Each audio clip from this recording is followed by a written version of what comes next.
Hi and welcome to my channel. I'm Simon of Savage Reads, and today I am back with one of my favourite videos to make every year, and certainly one of my favourite videos to watch on other channels. It's my best books of the year so far. You don't want this to well, you want these to be favourites, but you don't want them to be replaced by other favourites. But at the same time, you totally want to find other books that you absolutely love and think are amazing later in the year. I have to say, it was much tougher than I thought it was going to be. And I think that's just because as I get older, I'm much more aware of what doesn't work. And so I'm giving up books a lot more easily. Anyway, there is, though, another 10 highly recommended books that I made a video about for my Patreons, which I will link down below if you would like to find out more and support me if you want to. No worries if you don't, you get in the top 15 here. I'm going to try and be quite short and sharp with these and give you sort of elevator pitches. If you want to find out more, go back to my previous 6 months worth of wrap-ups.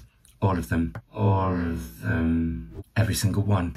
Anyway, so first, it's all because I'm doing this in order. This almost feels like last but not least, and I mean it that way because the two books I'm going to talk about first I read very recently, and I think they will probably climb up the charts, as it were, because I feel like right now I'm on top of the book pops. And the first book I want to tell you about is Rainbow Milk by Paul Mendez, which you'll have seen hopefully in my last wrap up, because I talked about it then, and I'll talk about it, well, I talked about it then in more detail than I'll probably talk about it here, because I'm going to be even more succinct than I am in a wrap up. Maybe not. I've been holding this up for a while, haven't I? This book really chimed with me, and that's because it's rare that you find a book that shares some experiences that you have personally been through in your life. This book is about Jess, who is a young black man who is growing up in the Black Country in the Midlands in the UK, in a family of Jehovah's Witness, and he's coming to terms with his sexuality, and it looks at how he leaves his family and starts a new life in London, which he hopes is going to be full of freedom and everything, and actually finds it's much tougher and lonely than he expects.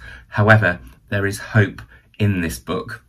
And I left home very early, very young, and went to London, and so various bits chimed with me. The writing is brilliant. The intricacy in which Paul Mendez writes about certain scenes and certain walks of life I thought was stunning.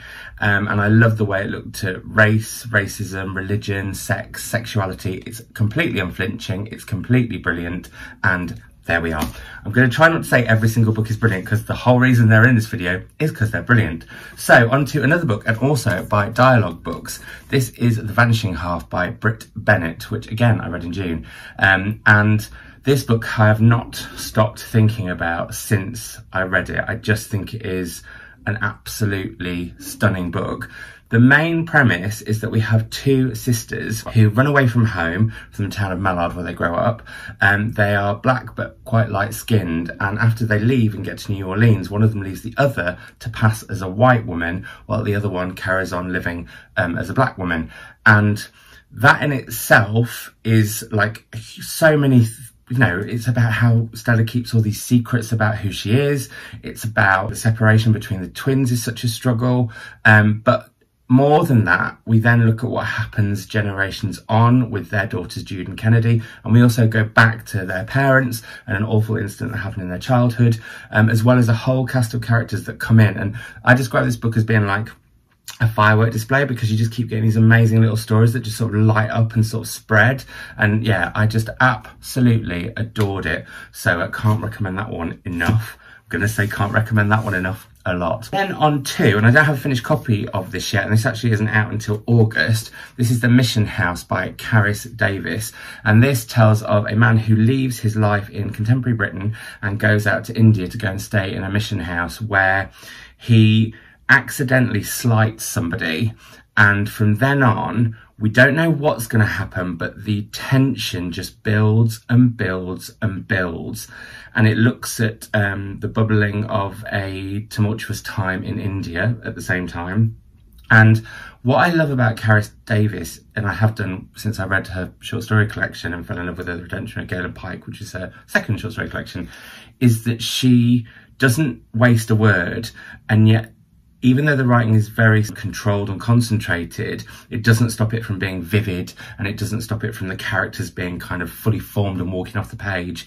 And I love the tension that she always builds. There's always surprises. I'm not going to say twists, but there's always surprises with Carys Davies books, and this was certainly the case with The Mission House. So one to get in the future, because it's corking, and if you haven't read it before, get to her because she's brilliant.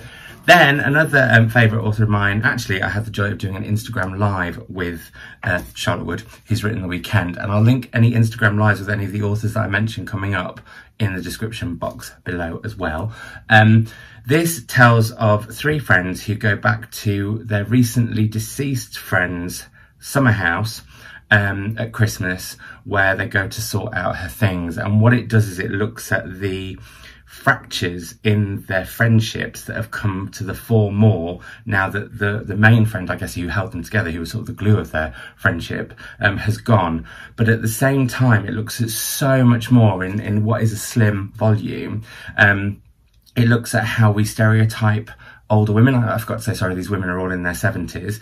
It looks at what hopes and fears people have in their 70s. It looks how being 70 has changed, because in the past 70 was a lot older than now. You know, they always say like 70s are the new 50s or whatever, and it looks at how that is for a generation of women where that's happening, and where they've seen women pioneer with feminism before, but are also watching a younger wave of women also taking feminism in a different way. It also looks at the things that people don't always like to talk about and brings those to the fore, and how these women don't necessarily want to talk about it, but sometimes they feel they have to. It's one of those books that has a lot more layers than you initially think, and I had a joy talking to I had a joyful time talking to Charlotte about this. I'm combining these two books together. This is an author that I've discovered this year that I really recommend, and I put these a bit lower down because I have her third book, and I think that's probably going to be one of my books of the year, like top 5. It's just a feeling I've got. I could be wrong, we'll see. It's Claudia Rankine, and I read Citizen first, and then have very recently read Don't Let Me Be Lonely. Now I have to say, I think Citizen remains my favourite, but that's like, well, picking a favourite out of 2 absolute 5-star books. So Citizen looks at small vignettes, either from Claudia herself or her friends, of times when they've experienced racism. Some very apparent, very obvious ones, some that are much sort of lesser and almost more unsettling sometimes as well. She also looks at sport and how, for example, Serena Williams has been affected by racism on the court.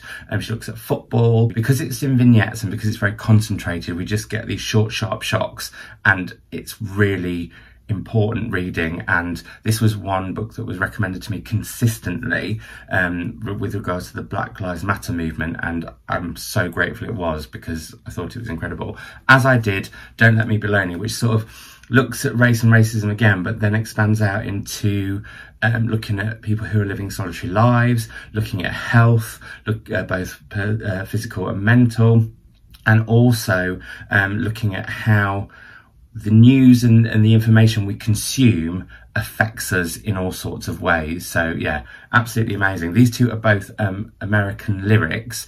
Her new one, Just Us, is an American conversation. And I should say as well, there's multimedia in these. There's just, you know, like you've got diagrams and pictures and all sorts, and it's just, yeah, fantastic. I've also discovered, thanks to one of you lovely lot, that she does play, so I have even more books to find.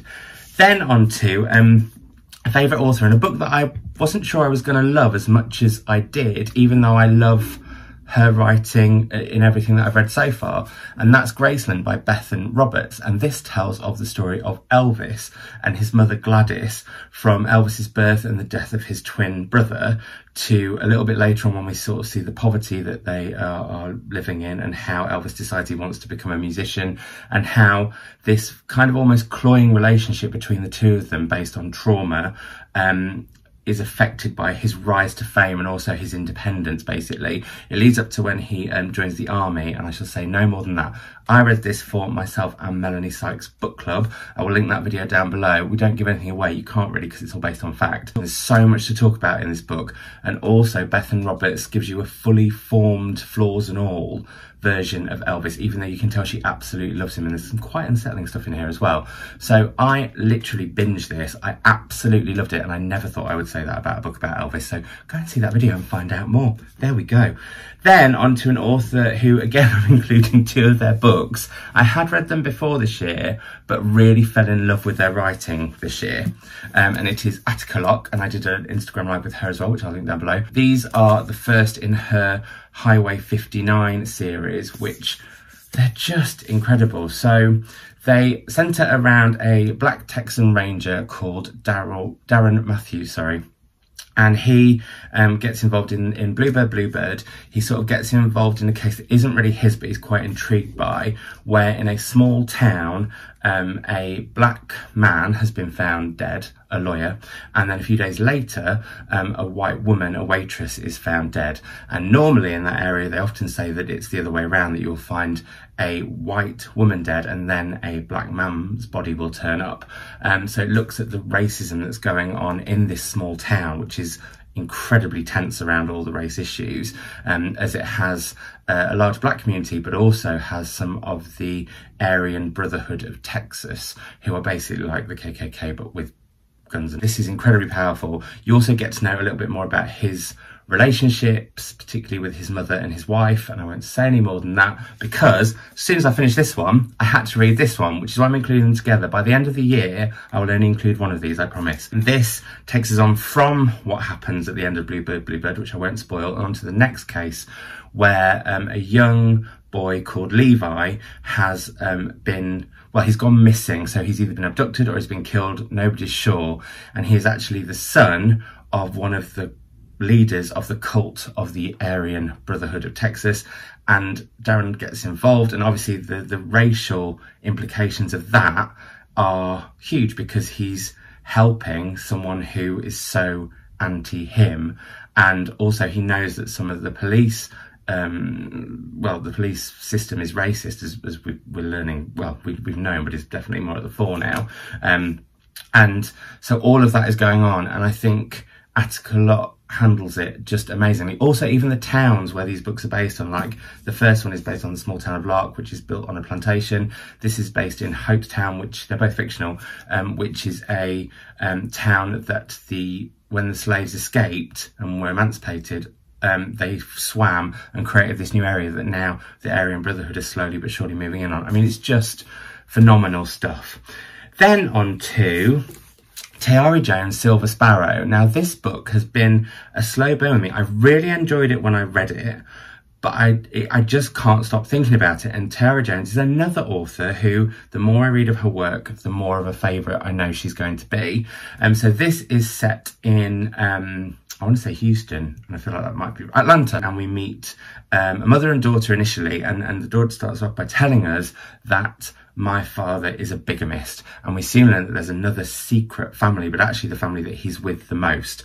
And these 2 daughters don't know about each other, but as you may well guess, because there's got to be a premise, like this somewhere in the book, they are going to become aware of one another. Whether the other one tells the other one they know this secret or not, you'll have to find out.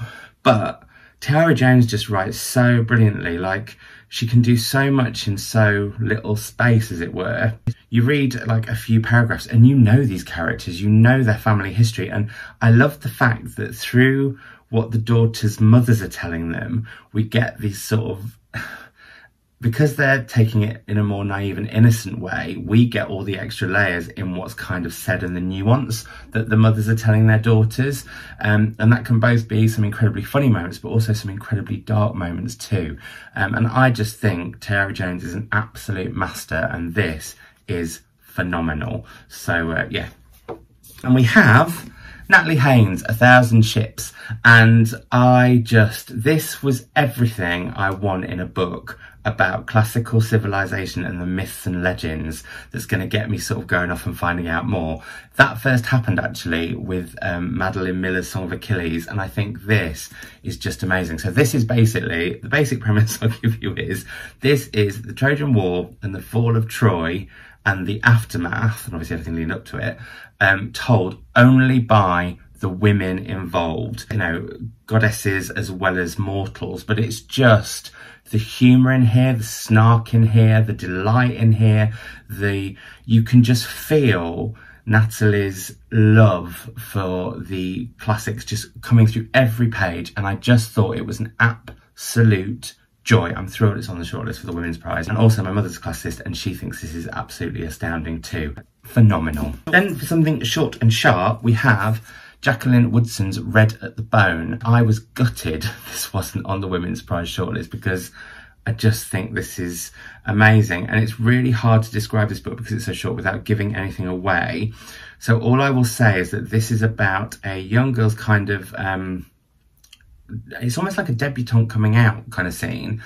She's 16 and there's a celebration around her, and then we learn about the relationships of her parents and her mother who had her very young, and then going back and back. And it looks at the things we inherit culturally, traumatically. It looks at the expectations that befall on us and that we pass on. I don't want to say any more than that. I don't want to spoil this for anyone. Just read it. It's a short, sharp, superb gem. So we're on to the top 5 now, and starting with another incredible book that really packs a punch and is hopeful and heartbreaking and all those things. It's Love After Love by Ingrid Persaud, and this is set in Trinidad, in sort of recent contemporary Trinidad, where we meet Betty, who is being abused by her husband. That's kind of the intro to the book that we get. We then move on to after her husband's death, several years later, where she's looking after her son solo, and they've recently got a new lodger called Mr. Chetan. And within about a third of the book, 2 secrets are revealed that I don't want to spoil for anyone. So all I'm going to say about this book is that it looks at what makes a family, it looks at friendship, it looks at sexuality, sexual desire, it looks at migration, it looks at immigration, and it's one of those books that the voices are so beautifully done. They're so vivid and so strong, and you love all 3 characters equally throughout, and it alternates between the 3 of them, flaws and all, and they're not always likable and they're not always doing the right thing, but you still love them regardless, and actually you kind of want to step into the book and go, don't do that, do this, or don't worry, things will get better. Or anyway, it's just incredible. I will say there are some things that might trigger people. It does look at pain and self-harm, and like I said, it looks at domestic abuse, so just to make you aware of those things. But it's absolutely phenomenal, and I can't wait for whatever Ingrid writes next. And also, it's a real love letter to Trinidad, like the scenes, the smells, the food. Yeah, anyway, amazing.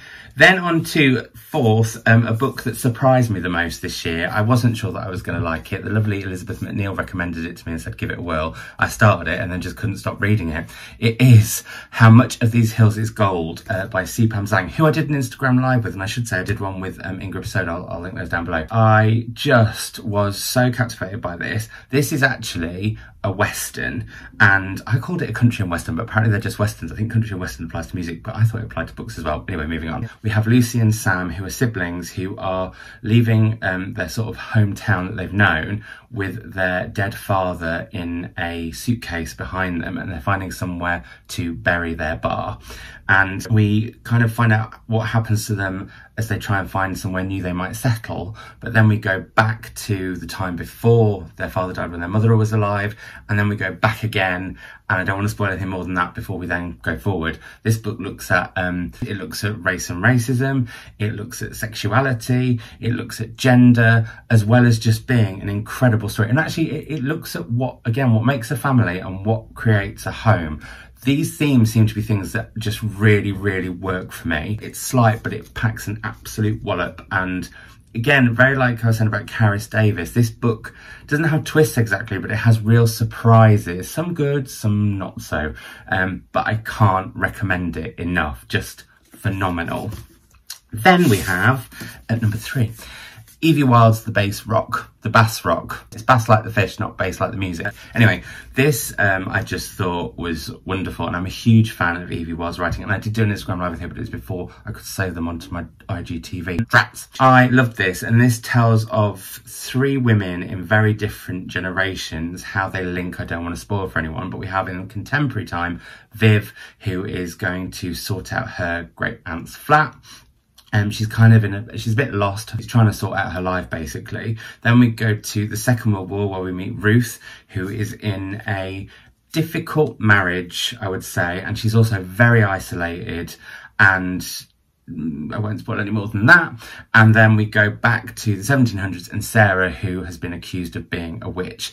And witchcraft is a theme that comes through the book, but more in the terms of how women can be demonized, and how women who say no and who speak out are ostracized by society. It's brilliantly done, because you'll have like Viv, Ruth, Sarah, Ruth, Viv. So the parts almost go like, or the chapters almost go like in triangles of time, if that makes sense. And I love how Evie Waugh does play with time in her fiction, as she did certainly in her previous book.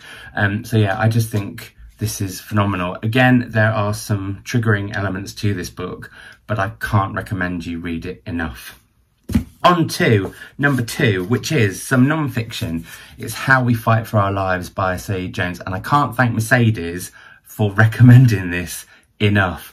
This is Sade Jones' memoir, which I actually listened to on audiobook in one day. At work, I was sorting out merchandise, t-shirts and things at my old job. This just had me so captivated. It's so moving. It's so frank. And this looks at Sade Jones growing up as a young black queer man in America, and it looks at it's very frank about sexuality, and it looks at how people can become, what's the term that I want to use, fetishized. It looks at the fetishization of that, as well as looking at homophobia, the acceptance or not of his family. It's an absolute love letter to education, but even more so a real love letter to his mum, and it's just haunting. It's unflinching. It is just everything. If you can listen to it, I can't recommend you doing that enough. I must get my hands on some of his poetry. Yeah, amazing. And then my absolute book of the year, I don't think this will be a surprise to many, is Hamlet by Maggie O'Farrell. This book made me cry so many times, but mainly for 2 reasons. One, because for those of you who will probably know the premise, this is based around the death of Shakespeare's son, which inspired him to write Hamlet. But actually Shakespeare is not mentioned by name in the book at all, and it's very much more about his wife Agnes, who is now my favourite character in fiction. I thought the way Maggie O'Farrell created this woman who was sort of otherly and sort of almost ahead of her time in many ways was phenomenal, but also the love Agnes has for her family. This book is so much about love, and then the raw harshness of grief, that it made me cry for all those emotions, but also the writing is so beautiful. That made me cry too. The way, which is slightly at the moment because of what we're going through, the way she writes about how a plague travels, I've never read anything like it. And there's a scene where she writes about how a letter travels. I wouldn't have thought I cared about that. It was just, even those moments, they're beautiful and they're so vivid, and oh, I just absolutely bloody love this book. Bloody love it. I don't think there will be a book that can knock this off the top by the end of the year, but never say never. But I think it's going to have to be something like ridiculously, mind-blowingly phenomenal, because this, I feel very much like I did about Girl, Woman, Other last year with this, in the fact that I think they are genuinely masterpieces, and I don't say that lightly or often. So there we go. Oh, so those were my books of the year so far. Let me know if you've read any of them. Let me know what you thought. Let me know what your top 3, 5, 10 books are in the comments below. If you've done one of these videos, also link that in the comments below. And yeah, I will see you to talk about my mid-year thoughts very soon. Bye.